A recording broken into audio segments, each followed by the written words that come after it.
Good evening, everyone, and thank you for joining us tonight for tonight's special live event in honor of National Minority Donor Awareness Month, focusing on the gift of tissue transplantation. My name is Aisha Johnson, and I'm the Manager of Community Outreach at the Living Legacy Foundation of Maryland. This August, we celebrate National Minority Donor Awareness Month, which is a collaborative initiative of the National Organ, Eye, and Tissue Donation Multicultural Action Group to save and improve the quality of life of diverse communities by creating a positive culture for organ, eye, and tissue donation. This year's theme, One Voice, One Vision, will run from August 1st through August 31st of 2020. Every August, organ donation and transplant teams across the country work together to highlight the hopes and challenges that face the minority transplant community. National Minority Donor Awareness Month is focused on outreach and education to encourage donor registration and family conversations about donation, promote healthy living and disease prevention to decrease the need for transplantations. A few housekeeping items I'd like to go over before I turn things over to our dynamic speakers this evening. As an attendee, you're muted during the live feed. If you would like to ask a question or have a comment, you can do so by asking in the comments section. Tonight's live presentation will be recorded and will be posted on Facebook and YouTube. And without further ado, I would like to introduce our next presenters. George Herrera, Vice President of Donor Services at MTF Biologics, and Laura Lee Brown, Senior Regional Director of Donor Division Services at MTF Biologics.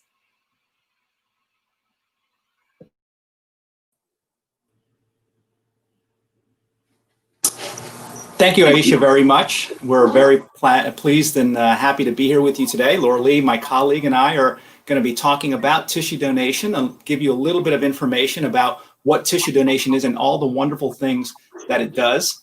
And I can tell you that as an organization, MTF Biologics is very proud to be working with our colleagues at the Living Legacy Foundation at the Washington Regional Transplant Community to promote donation in the minority community, because there is definitely a need in the minority community. For me personally, as for many of my colleagues, donation is not only a professional mission, but it's also a personal mission. For me personally, my father-in-law was a tissue donor, and my sister and my son have been recipients of tissue grafts when they've had injuries. So without further ado, let's talk a little bit more about tissue donation so that we can tell you about all the wonderful things that the gift of tissue donation can do. Next slide, please. So it's amazing to believe that one tissue donor can help over 75 individuals. And that number is actually probably closer to 100 individuals. And we're going to tell you a little bit about all the wonderful things that can be done with tissue. And it helps people every single day in every hospital around the country and really around the world for people that have injuries or have some sort of tissue defect that can really be helped tremendously by the gift of tissue donation and a tissue graft. Next slide, please. So I said that one donor can help 75 individuals, but nationally in the United States, there are over 40,000 tissue donors every year. And those are deceased donors. So that's someone who has passed away and has generously donated their tissues to help others.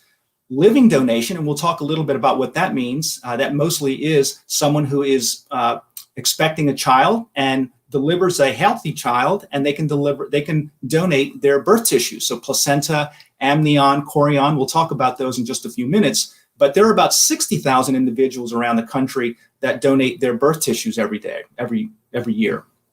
But first, let's talk a little bit about what tissue donation is. And if you think about your body and you start at the top and going down your body, the first thing that we'll talk about are ocular tissues. So a lot of people know about cornea donation. The cornea, we'll talk more detail about that, but the corneas can be donated at the time of death, as well as the whole eye. And the sclera, which is the white of our eye, is used in many different grafts.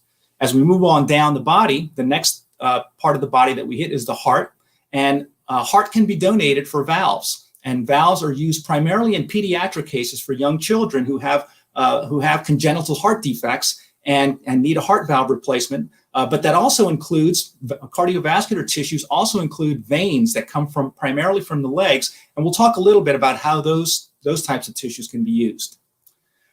Bone, which is part of the musculoskeletal system, tendons, ligaments, cartilage, those have probably the biggest impact on patients around the country. Probably 75% of all the grafts that are donated and processed and placed into patients come from the musculoskeletal system. So there's a tremendous need for musculoskeletal tissues, and we'll talk more in detail about that.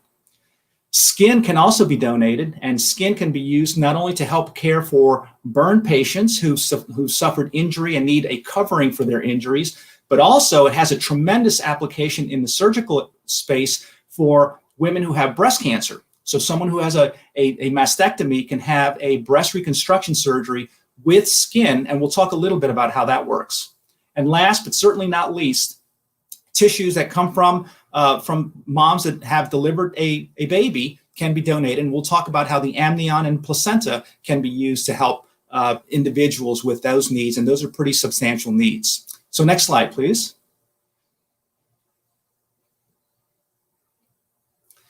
Every year in our country, close to 2 million individual patients receive tissue transplants.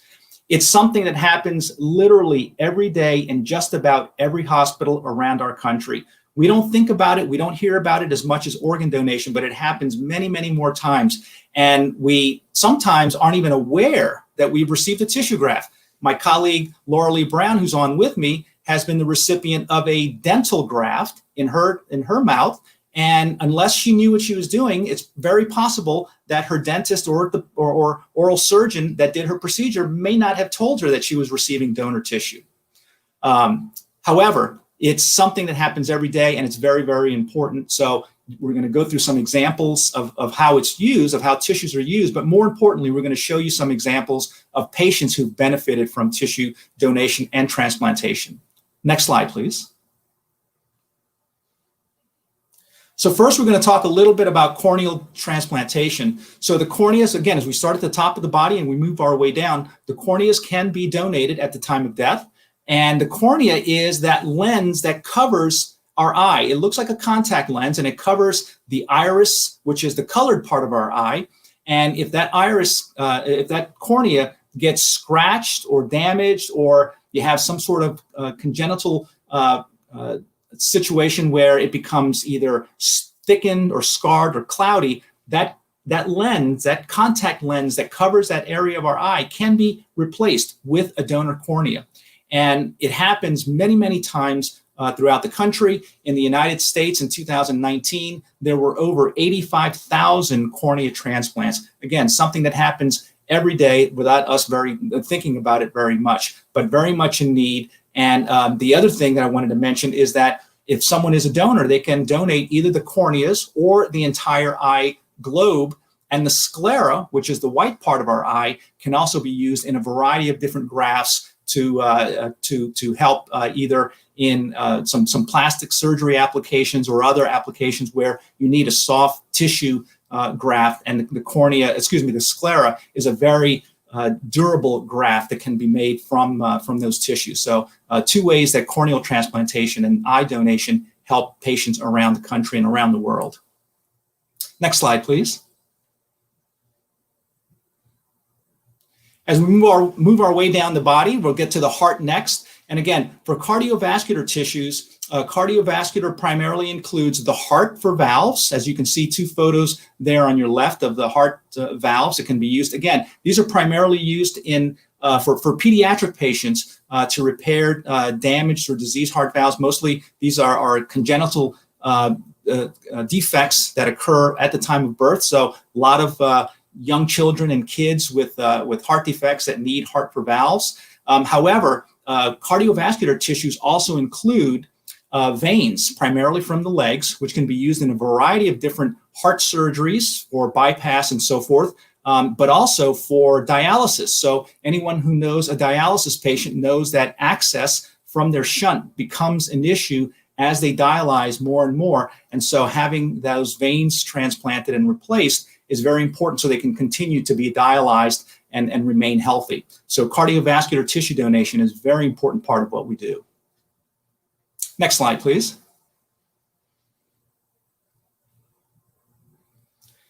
So let's talk a little bit now about bone grafts. And really, there's a variety of different bone grafts. The bone and really all tissues are a wonderful biological material, and we can do a lot of things with it.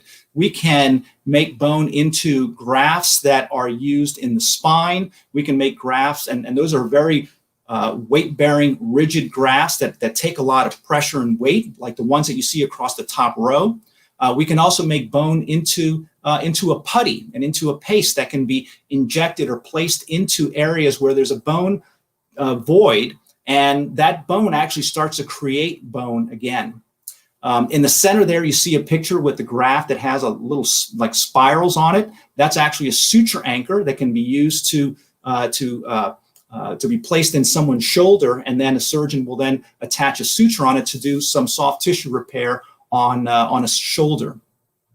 And there are a variety of other ways, again, but the probably one of the most dramatic ways that bone grafts can help someone is by saving the limb of patients who have cancer in their bone. And actually, a friend of my wife's was actually just diagnosed with a bone cancer, and she's going to have her humerus replaced because she has a bone tumor in her humerus. And so, again, and without the generosity of a donor, she would probably lose her arm because there's no other way to save her from that cancer but to remove the arm. But instead, the surgeon's going to place a bone graft in there that's going to take over probably 2/3 of her upper arm and save her arm. So that's a very dramatic bone graft, but there's many, many different ways. And again, these surgeries happen every day in our hospitals.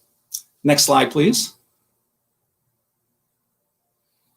The next area we're going to talk about is cartilage and soft tissue repair and grafts. And my sister received, she tore her ACL, and she received a graft like the one that you see there at the very top, which is a bone tendon bone. It comes from the patellar. So that's the patellar bone, then the patellar tendon, and then part of the tibia, which creates a very good bone and bone fixation on both sides. And again, if you have knee damage of any sort, or really joint damage of any sort, and in many cases, if you've torn that tendon or that ligament, sometimes you can take it from another part of your body, but other times the surgeon will say that getting donor tissue or donor graft is the best option. And again, as we age, and especially if this damage occurs when we're very young, sometimes when we're older, there are different types of metals and plastics that can be used. But when a patient is very young, and by very young I mean someone in their 30s or 40s, you don't want to put hardware in an individual that young, because that tissue, that joint will have to be revised over the course of the next several years, and we want to try to minimize the number of revisions that a patient goes through. So the tissue donation really meets that need of helping that patient improve their mobility and relieve their pain, and then get to the point where at some point they may need to have a total knee or total joint for their long-term health. But soft tissue, tendons and cartilage are a lot of what we do as well, and it restores mobility and brings a lot of leaves a lot of pain for patients who have joint damage or joint injuries. Next slide, please. So now we're going to talk a little bit about skin, and skin is a wonderful, wonderful material that helps so many patients. The obvious way that skin helps patients is to help patients who have suffered a burn. Up there on the upper right, you see a picture of an individual named Turia Pitt. She's someone from Australia who is very close to MTF biologics. She was a patient who received burns over 65% of her body, third-degree burns, and without the gift of tissue donation, she would have died. And so we were able to get some skin tissue to her, save her life, and today she is not only doing very well and has a growing family, but she's a strong advocate for donation. And so that's the one way that I think we all know that skin grafts can help patients today. However, one way that you may not know that skin can help a patient is through helping them with breast reconstruction. And so the patient on the lower right is actually Laura Lee's cousin, and you'll be seeing a little bit more about her story here in just a moment. Again, this is a very not only professional presentation, but a very personal presentation for us.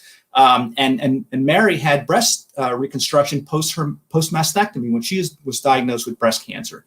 And the graft that you see there is made from the deeper layer of skin. So the skin for burn graft is the top layer of skin that we have. The deeper layer of skin that we have is used for breast reconstruction. And then later I'm going to talk to you a little bit about fat, which is the next level that comes from our skin. But breast reconstruction is obviously breast cancer is something that afflicts many, many women in our community. Many mothers, wives, daughters are affected by breast cancer. And so they have a very good option of having breast reconstruction surgery post-mastectomy so that they can not only get rid of their disease, but also have an appearance similar or even better to what they had before their injury, or excuse me, before their cancer diagnosis. Skin is also very, very good in terms of resiliency and toughness, and can be used in abdominal hernia repair and in other procedures in the mouth, like cleft palate repair or periodontal procedures. So again, skin grafts, very, very versatile and very needed for patients today. Next slide, please.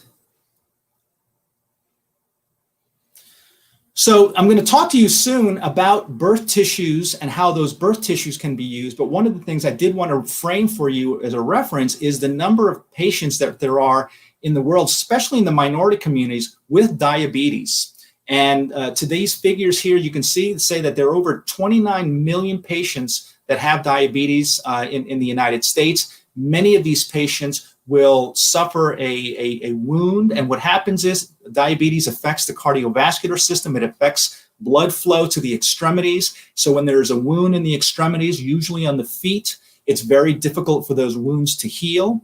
And so we've developed several grafts that help improve that process of healing the patient's body, so that the wound does not worsen and lead to the other very staggering figure, which is the substantial number of amputations that occur because of these diabetic ulcers and other sorts of ulcerations that occur with these wounds.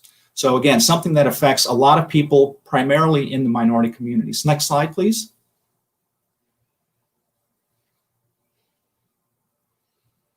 So here on your left-hand side, you see a couple of those grafts. And those grafts are taken from, and they come in sheets or in micronized flakes. And those grafts come from the amnion and the chorion. So in a pregnant mother, the baby is there being supported by many tissues that occur once that baby is growing in the mother. And the placenta obviously is what the umbilical cord is connected to, nourishing the baby. But the baby is actually in a sac that has two layers, the amnion and the chorion. And it's that amnion and chorion layer that we take and then process very gently and create these grafts for.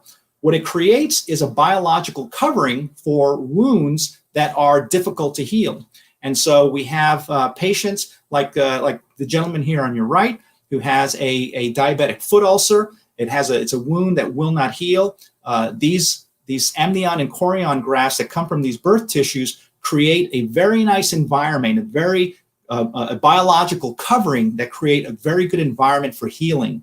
And so it helps to heal those wounds, close those wounds so that they don't progress to the point where an amputation has to occur because that wound has grown so much. So today, in this year, or actually on an annual basis, about 60,000 patients do donate their birth tissues. And so it's something that we're seeing much more of. So if you're interested in that, make sure you ask your doctor and see if your hospital participates in a birth tissue donation program. Next slide, please. And last, but certainly not least, going back to skin, fat can also be used. The fat that is part of that is attached to the skin that's donated can also be used to help diabetic foot ulcers. And in this case, what happens is once that wound is covered, unfortunately, many times the patient has worn their tissue down to the bone. And so even if you are able to close that wound and close that skin over the bone, unless there's a padding there, the injury, the wound will just reoccur. And adipose fat, the fat graft that we develop from donated skin, is a wonderful way to cushion. It actually helps create fat in that patient so that they create their improve their fat padding and minimize the chance of that wound reoccurring, because now it's not skin on bone. Now there's a fat layer there, which helps prevent that injury from reoccurring again. So again, even fat is a way can really help, especially these diabetic patients with diabetic foot ulcers. Next slide, please. I think that's my last one. So I think at this point, I'm going to turn it over to my colleague, Laura Lee Brown, who's going to take it from here. Yes. So right now, we're going to transition a little bit to some more stories so you can hear about the successes of tissue transplantation. But I want you to take a minute right now just to go ahead and type in a question or two that you may have, and we will try and answer those, as many of those as we can at the end of our session here. So jot your questions down, write them in the comment section, the chat section, and we will transition over to our next presenter. Next presenter is Latrice Price, who is going to share with you the story of Liz Arango-Hauschel and how tissue transplantation has helped her. Thank you, Laura Lee. Liz Arango-Hauschel. Liz loved life and seizes every moment of every day. She is an active visual artist, skilled in multiple mediums and motivational speaker. As an entrepreneur, she splits her time between teaching private art classes, facilitating corporate and nonprofit motivational speaking engagements, running her positivity through the arts program, working at a local community college, and caring for Shelby, her beloved dog. Liz's vibrant life came to a screeching halt as she slipped and fell down some steps 4 years ago. Struggling in anguish, Liz attempted to pull herself up to safety. Her injuries were worse than she had first imagined. X-rays revealed multiple fractures to her left foot and ankle. Surprisingly, she had also sprained her right ankle. Liz worried about the impending impact her injuries would have on her fast-paced life. Being confined for 7 months was truly agonizing. As a widow with no surviving relatives, I endured because my community of friends in my town who cared for me. Thanks to my village, my stubborn nature, and donated bone and skin graft from a generous donor, my recovery was successful. Several surgeries later, Liz is finally back on her feet. Her brief hiatus, however, has brought the issue of donation and transplantation into renewed clarity. Due to her cultural upbringing in Puerto Rico, she was previously skeptical about organ donation, a mindset that is held by some in the Hispanic community. Today, things are different. I have reflected on my experience and now see how wrong I was about donation. My heart is converted, I am now a donor. I don't know who my donor is or where they are from, but during all my motivational speaking engagements, I publicly give my gratitude for the gift of life. I will forever be grateful to them. My donor is now part of the artist that I am. Now I would like to introduce Mr. Al Smith from the Washington Regional Transplant Community. Hi, good evening. Thank you, Latrice. So yes, I'm going to share a story with you from Chris Page. And Chris Page writes, all of my life, I struggled with my sight. In 1997, I was diagnosed with keratoconus. In 1998, I reached a point where I was unable to see out of my left eye where the disease was more advanced. Even with glasses, I could barely read the street signs and had trouble identifying people with hearing their voices. My eye doctor advised me that it would only get worse if I did not have a corneal transplant. I took my surgeon's advice and had the transplant. It was one of the greatest blessings that have happened in my life. The transplant gave me new sight and new vision on life.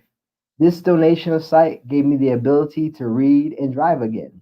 But most importantly, it has given me the ability to see the smile of my beautiful son's face. This transplant has given me blessings beyond measure.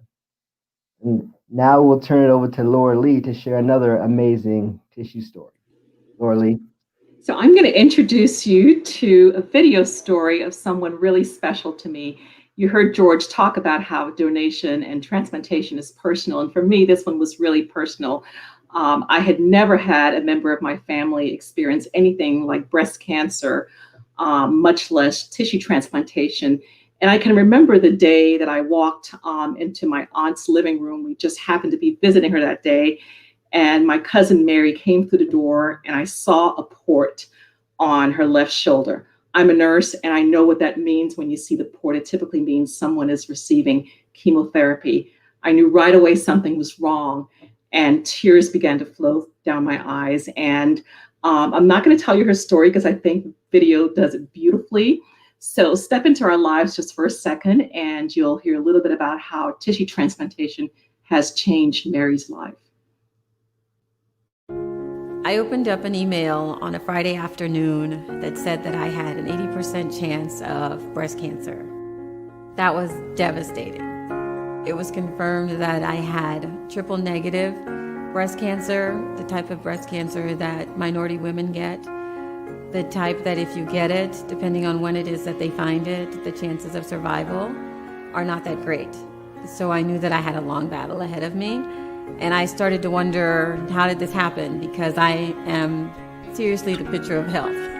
I run, I take yoga, I was vegan. I did everything that I could to be very healthy in life, and yet still cancer chose me as one of its victims.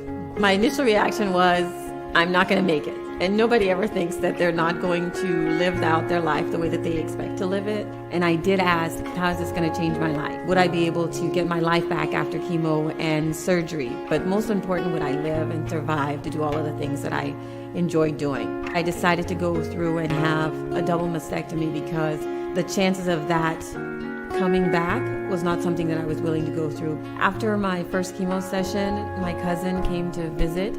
And she saw how devastated I was, but she also knew that I had a life after I recovered from chemo and from surgery. So she started to talk to me about tissue donation. for reconstruction, and I started to listen to her, and I thought that maybe my life could go back to the way that it was because I would be provided with the opportunity to get breast reconstruction using donated tissue. I asked my surgeon, is this a possibility for me? And when I found out that I could use the donated tissue provided by MTF, I started to look at life differently. As an educator, I think that a large part of it is not only that I survived this amazing battle, but the fact that I can feel confident standing in front of people. And I didn't think it would matter much, but I think that the first day that I went back to lecturing, it gave me the confidence to stand in front of people and not think that they're looking at me in a different way. After reconstructive surgery, I was able to go back to doing the things that I enjoy doing. I love to run, and running provides me with an outlet. It's the freedom to be out there and to just go on long walks. It's a stress reliever after a very hectic day. I was able to go back to doing yoga, and the poses that I used to do it's just thrilling to me every time that I go. I am able to go out socially with family and friends and to feel confident when I'm out there. I'm enjoying life the way that I did before, and this reconstructive surgery using donated tissue is one of the moments in my life I'm totally grateful for. I was recently able to write to my donor family through the MTF Linking Lives program, and I was able to express to them the gratitude that I have for the donated tissue by their loved ones. Without that donated tissue, I would not be able to live the life that I live now.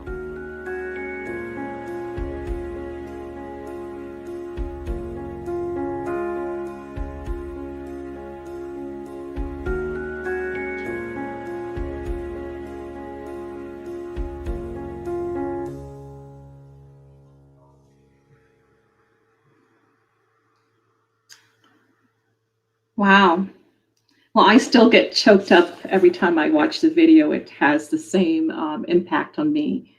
Many ways that we are able to see and not even see how tissue transplantation can affect many lives. From one tissue donor, you can help up to 75 people, but it's not just those individuals, but it's their families and the communities and the changes that take place from them. You can get people back to their life again. You can save their lives.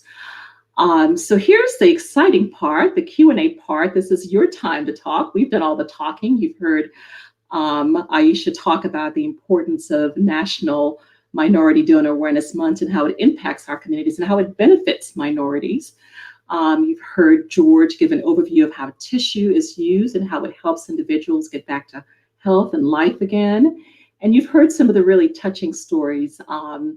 So I want you to go ahead and start putting some questions in. I know that there are a couple of you thinking about some things, or you may have some questions about some things that you may have heard. So I'm going to give you a couple of seconds to do that. But for those of you who ask questions, we do have a prize.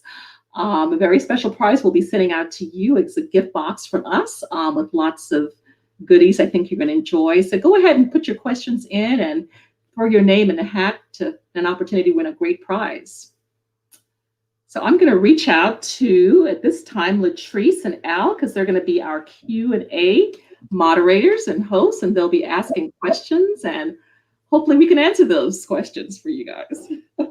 Yes, Laura Lee, thank you. And we actually have a question here to start off.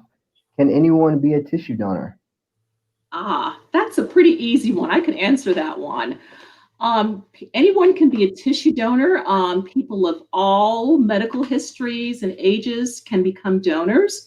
It really all depends on your health at the time of your death, the type of donation, the type of tissue that you can donate, but pretty much anyone of any age and medical history can become a donor. You're evaluated at the time of your death for suitability for donation. So that's a good question. Yeah. Awesome. We actually have another question here as well. How many years can tissues be stored? A question from Facebook. Yeah. Hey, great question. So I'll take that one, Laura Lee. Tissue can really be stored for a long time. Many grafts can be processed and preserved for as many as 5 years. Those are the tissues that are typically lyophilized or dehydrated. Some tissues, though, have viable cells, and so those tissues have a much shorter life, but it's still quite a long time. But so unlike an organ that needs to be transplanted right away, tissues are processed at our facility and they're preserved to be able to be used when the patient needs it and the way that the surgeon needs it to best serve the patient's needs. So that's a really good question. Thank you, George. So this is a good question, I think. Can diabetics use their own fatty tissue for wounds? That's a really good question. Actually, fat transfer is a very common procedure. It can be done. So the answer to that is yes, they can do that. Many times, diabetic patients have a lot of other comorbidities, so their doctor may not want them to go through that procedure. But the answer to the question is yes, they can transfer, and many patients can transfer fat from one part of their body to another part of their body. Thank you. We have another question. Do you have any ideas about how to dispel myths about donation in communities who see lower rates of donation? Yeah, go ahead, Laura Lee. I'll take that one. I think we just have to educate. We have to educate. We have to educate. And we have to keep talking about it. One of the ways I like to talk about it is when I'm with friends. Most of them know the kind of work that I do, but I always pull up my driver's license. And in most states, I know in the state of Maryland, where most of us live, you can register to be a donor, and once you register to be a donor, you can indicate on your driver's license. There's a little notation here with a heart that says you want to be a donor. And the question I find that comes up quite often with our friends is, gee, I worry if it's public knowledge that I'm a registered donor, that they may not try and save my life. Have you guys encountered that, Al and Latrice? Yes, we hear that all the time in the community. Yeah, and it doesn't matter the education level. It doesn't matter. Sometimes it doesn't matter, but there's a great hesitation in minority communities about the fear that your organs and tissue may be taken from you before you die because you designate on your license. And I believe the state of Maryland, and maybe many other states do this as well. They allow you can still register, be a part of the registry, but not have that show on your driver's license. So that decision is a private decision. Only those that are involved in the process can see that, but publicly, anyone who picks up your license can't see that you have registered to be a donor. Any other thoughts from you guys, Al and Patrice, on that? I think you said it all, Laura Lee. Yeah, I just believe education is the important key here, knowing the true facts about donation and the process. Yeah, and I will say, I'll add one comment here that I would say minority communities are underrepresented in donation, and so the need is tremendous, but the donations from minority communities are fewer than the need. So again, by participating in the donation program, by signing up to be a donor, you're helping people in your community because the minority donations are very much underrepresented, and there is a great need, as we showed today. Yes, just to add on to what George just said, in 2019, 30% of the people waiting for a life-saving organ transplant were minority, and only 13% of those that were deceased donors were minorities. So there is a big difference. So that's important that you share that decision with your family. Really important. Definitely. Great dinner conversations, I'd have to say. Yeah. Yeah. And we actually have another question here. It says, can you share what may trigger someone to talk to their doctor about potential use of donated tissue? That's a really great question. And one of the things that we do at MTF Biologics is a lot of physician and surgeon education. And one of the things that we always struggle with is that many times doctors have a hard time finding the words to talk about this. And so again, many procedures, many injuries, many conditions require tissue to be used, but sometimes a patient will be receiving tissue and not even know that they've received tissue because doctors are not trained very well in how to use the words to say, today you received the gift of tissue donation and a tissue graft. And this is a wonderful thing, and all the very nice things that we all know about it. Unfortunately, sometimes they don't have those words. So we're doing the best that we can to educate the surgeons that we work with, but it is still a gap in the process. Great question, sir. Great question. Thank you. Is the whole eye ever transplanted in block? No, not that. I don't know of any procedure in which the entire globe is transplanted unblocked and then site is preserved. If someone has a condition in which, or an injury, most often in which the globe is lost, usually a prosthetic will be used to maintain that form. But the site obviously would not be restored. Cornea donation and cornea transplantation is really when the surface of that cornea, when the cornea itself, that lens is damaged, then the site may be improved because of that. But no, not that I'm aware of any whole globe unblocked transplantation, certainly not one to restore sight. Thank you. We actually have another great question here. It says, can a potential donor request a family member's tissue at a time when they may need it? Oh, goodness. I'd love to answer that because we just made that happen yesterday for a family at MTF. Very often, it doesn't happen very often. These are very rare occurrences where you may have someone in your family that may need back surgery or tendon surgery. Because tissue can be kept for longer than organs, several years you can keep tissue.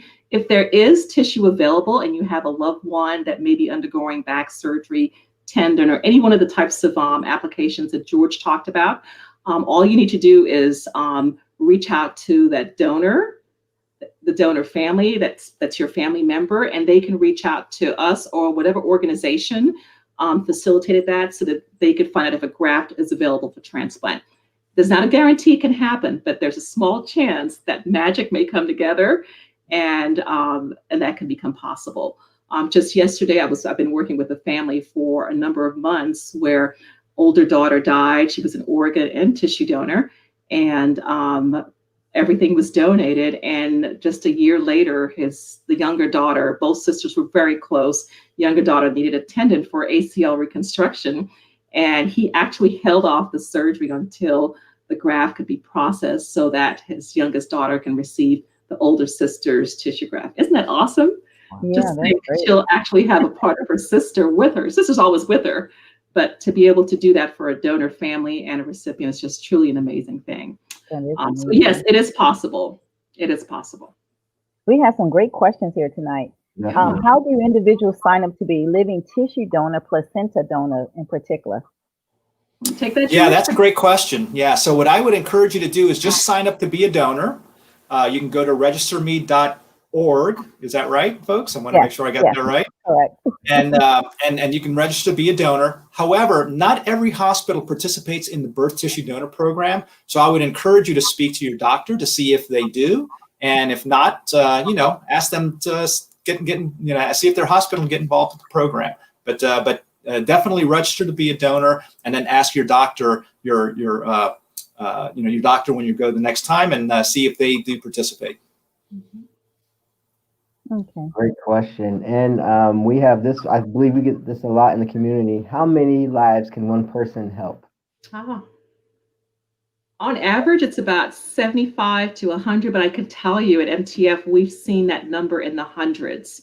When you consider from a donor, you can make several hundred grafts that can help individuals with dental surgeries. The number, the public number out there, 75 is just an average, but there are donors that can produce more grafts than others. It really just depends on the health factors and what kinds of tissue that can be made from the donated gifts. Yeah, but I'll say something, I'll reinforce something, Laura Lee, that you said earlier. Yeah. It's not just those 75 to 100 or 150 or 200 patients. It's all their family members and all of their loved ones who are worried about them and care about them. So it's many, many hundreds of people that are ultimately touched by that gift of donation. Yeah. Next question: what research is donated tissue involved with? Oh my goodness. I'll take a stab at that, and George, you can chime in. You know, if you've ever taken a medication or received medical treatment, um, before that even begins, it all starts with medical research, in some sort of a lab setting that involves an organ or tissue. And many of the medical therapies that we enjoy today, for example, medications for diabetes, insulin, all of those things came from research of organs and tissue. And I can tell you today at MTF, we have a very strong research and development department that's thinking about future therapies and future cures for illnesses because of the research projects that we're involved in. And they all start with donated tissue and organs. You want to add any more to that, George? No, I think you answered that well, Laura. I can tell you that not only is donating for research a very good option, but I can tell you that at MTF, if someone donates for transplant and they've also authorized their tissues to be used for research, and for some reason it can't be used for transplant, then I can tell you there are many, many academic medical institutions that we work with, hospitals that you're probably very familiar with, who need tissue to do the research that helps the patients that they're caring for. And so, again, we can only advance the science of tissue transplantation through research. So it does a tremendous amount of good, whether or not the tissue can be used for transplantation. Awesome. And we have another question, and it's centered around the Minority Donor Awareness Month. It says, were there any significant historical challenges minorities face in terms of organ donation or access to donation? Oh, goodness. I think you can answer that one, Al. I mean, this is real talk here. These are, I think we have long memories. We remember when, our community has been hurt. And I think a lot of people, I still hear it, from the elders in my family about this Tuskegee trials and how minorities were allowed to be tested and not being given treatment for syphilis when that was available. So there's skepticism sometimes in minority community about whether they can trust individuals in healthcare when they donate organs. That can be a challenge in some communities, and it can be a barrier to having a conversation about giving up one's organs after they've died. Any others that you guys can think of? Here in Baltimore, Henrietta Lacks, that's a huge discussion in the community, especially in the east side of Baltimore City, right there at Hopkins. A lot of people not only mistrust the medical community, but they themselves mistrust certain institutions when it comes to treatment. Yeah. So, yeah. And I think it just that's part of why we're doing this. Yeah, that's part of why we're doing this here, because again, I think there is a lot of history. I think there's distrust in the healthcare system, but I think we're a testament to the fact that a lot of good is being done, and probably our number one limiting factor now are lack of donors from the minority communities. So again, it definitely some historical challenges, but I think we're trying to overcome those, and today is part of that effort, and certainly this month is part of that effort. Yeah. We have, I'm not sure if this is a question or just a statement. I have someone come to my college class to speak about donating because we need tissue donation, especially in the minority community. Miss Mary, are you asking to have someone come out, or you had someone come out? If you put that, we'll skip to another one, but if you can put that in the comment section so we can clarify what you were asking, that would be great. Because if you want somebody to come out, we would love to come out virtually. Yeah, that's possible today. Yeah. Yes. So we would love that. And for anybody else on here, we do come out and do presentations at schools, at churches, anywhere that you will have us. And right now with this virtual environment, that makes that a lot more easier to be able to do multiple presentations. So please, at the end, we'll have our contact information for you to be able to reach out to us. Let's go down to other question while we see if she clarifies that for us. Should there be a separate question related to Would you like to be a tissue and eye donor after death, since there is some stigma associated with organ donation? Yeah, that's a really good question. So at the time that you register, you register to be a donor. We don't necessarily specify that you're going to be an organ donor or a tissue donor, because, as Laura Lee said, that assessment is done at the time of death, and so that's the best way to make that decision. When someone is donating, then generally speaking, there is some communication that's happening with the next of kin or the family, and some of those questions can be answered by your family at that time. So our recommendation is always register to be a donor, and then tell your family about it and have a conversation about it. Let them know what your wishes are, so that if there are any questions that have to be asked of the family, and there will be at that time of death, they know what your wishes are and they can carry those through. Awesome. And I think this will be our last question for tonight.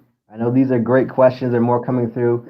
For something more uncommon like a vascular composite allograft transplant, like face or hands, how are donor families approached about having their loved ones potentially donate those? That's a really, really great question. And we don't participate in vascular composite allografts, so I'm going to leave it to one of my colleagues. But I can tell you, just from our experience, I'm sure it's a very sensitive conversation, as they all are, but also a very open and direct conversation. And again, I think that families that do decide, and donors that decide, that donate vascular composite allografts like a face or a hand, understand the needs, just as other donor families understand the needs for hearts or lungs or kidneys or bone or skin. Yeah. Yes, I agree, George. At Living Legacy, and of course at WRTC, we have our Family Services Department. They're the ones who actually do consent for donation. And I like to always say that they have the hardest job in our organization, because it's the hardest time of somebody's life. You know, your loved one just went off to work or school or whatever, but they're not coming home. So having that conversation with someone during that time, when all they want is their loved one back, it can be a very difficult conversation. And then to add the question of, can we use your loved one for a VCA transplant, the vascular composite allograft transplant, you know, adds a different element to it, kind of, you know, to, can we have your loved one's hand, or can we have your loved one's face, as a very different level to that difficulty in having that conversation with the family. Awesome. And I know I said one more question, but this is the last question. So it says, how do you cover tissue donor costs since tissue is donated? That's a great question. Yeah, really very good question. And so MTF Biologics is a nonprofit organization, just like the Living Legacy Foundation and Washington Regional Transplant Community. And so in order to facilitate this entire process, it does cost us money. So what we do is we develop, or we find out what those costs is as we're developing those grafts, and then we tell the hospital, this is what our cost is. This is what the fee is for developing that graft. They reimburse us, and so the hospital will charge the patient on the bill, and which is typically covered by insurance, but we will charge the hospital as well. And again, it's in many ways it's itemized or covered in the same way as any other medical device, or even any other equipment that's used, a procedure that's done, and you'll probably see that on a hospital bill. But again, that fee is charged to the hospital. It's charged back to us, and we're very proud of the fact that we do a lot of great work and a lot of great advances, and still do that as a nonprofit organization. Mm-hmm. Very important question to ask. Thank you for asking that. Yeah. Definitely. Wow. And there's also no cost to the family whatsoever to donate. It doesn't cost anything to donate. Yeah, this is great. Great conversation, guys. So we're hitting towards 8 o'clock, so we're about to end. And just wanted to say, if you are a tissue recipient and interested in sharing your story, I saw a couple of people commented that these were great stories, and a lot of you out there have great stories to share. So please email MTF to share your story. so we can perhaps next year during this time be talking about you and sharing your story. Lots of great stories out there. Yeah. And if you want to learn more about us, please visit our website. We there are 3 different organizations here, and so please check us out on the various websites. And again, I would like to thank you all for joining us tonight, and a special thank you to our panelists for being a part of this program: Al Smith, George Herrera, Aisha Johnson, and Laura Lee Brown. And a big thanks to Allison, our behind-the-scenes engineer, for keeping us in line and keeping us straight.